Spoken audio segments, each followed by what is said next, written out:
everyone, welcome to my channel.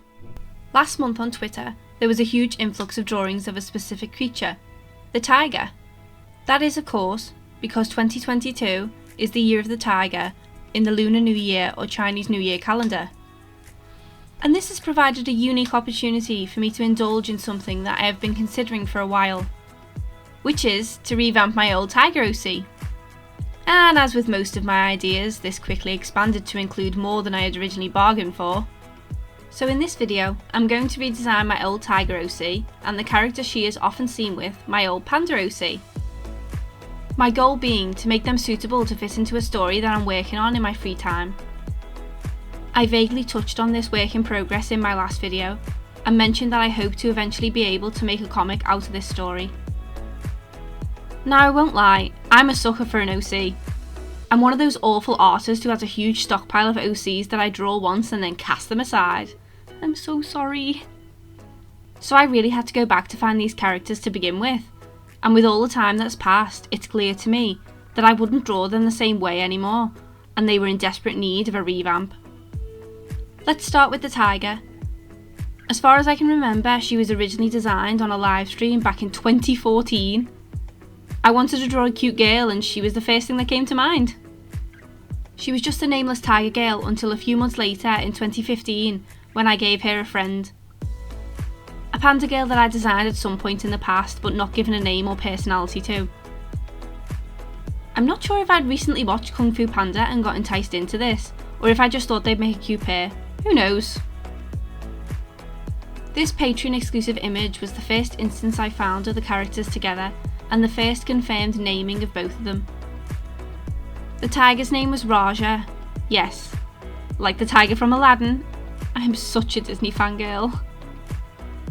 And the panda's name was Cleo, but I'm not sure where that one came from. I will admit that I'm not, nor have I ever been, a great namer of OCs. So if you can think of a better name for either of these girls, please let me know in the comments below. I did a couple of sketches with these girls back in 2015, when they were shiny and new, but as per usual they were cast aside not long after in favour of my next OC obsession. And I didn't come back to draw them again until 2018. That's when I went through a phase of drawing my original characters in cosplay. I drew Cleo as Chun-Li from Street Fighter, and I drew Raja as Alice from Pandora Hearts. As you can see in the video, I sketched out some headshots with different facial expressions for both characters, and I drew a full body shot of each as well. This style of designing, or in this case redesigning characters, is fairly new to me. It's something that I'm more likely to do in a traditional sketchbook, that is to doodle a lot of expressions or headshots and only one or two full body shots to show the character's markings and colour scheme. I am usually a very visually led person and often just get an idea in my head and then doodle out what I think of. But when writing a story, often the characteristics and personality of a character will be the first thing on my mind.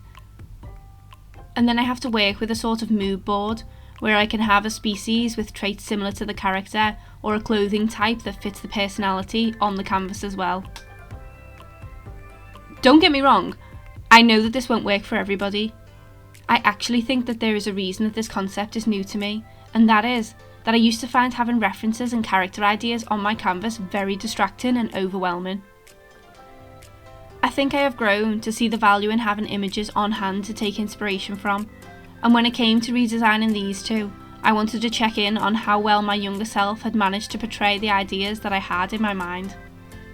The first thing that I noticed, specifically in the later image of the panda, was that her markings had spread down past her cheeks and her eyes had taken on a wider and rounder shape.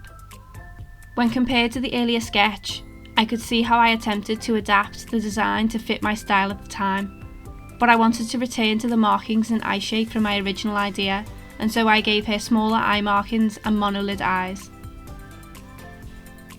The most bothersome thing about the tiger were her markings, specifically on her face. I noticed that they resembled more of a tabby cat style of stripe, rather than a tiger stripe, which seemed to curve under and around the eye. A difficult aspect of this redesign became clear as I continued to work. I wanted the new designs to better represent the species that the characters are based on, but the designs can't be too complex. in order for me to replicate them on a semi-regular basis and use them in a comic.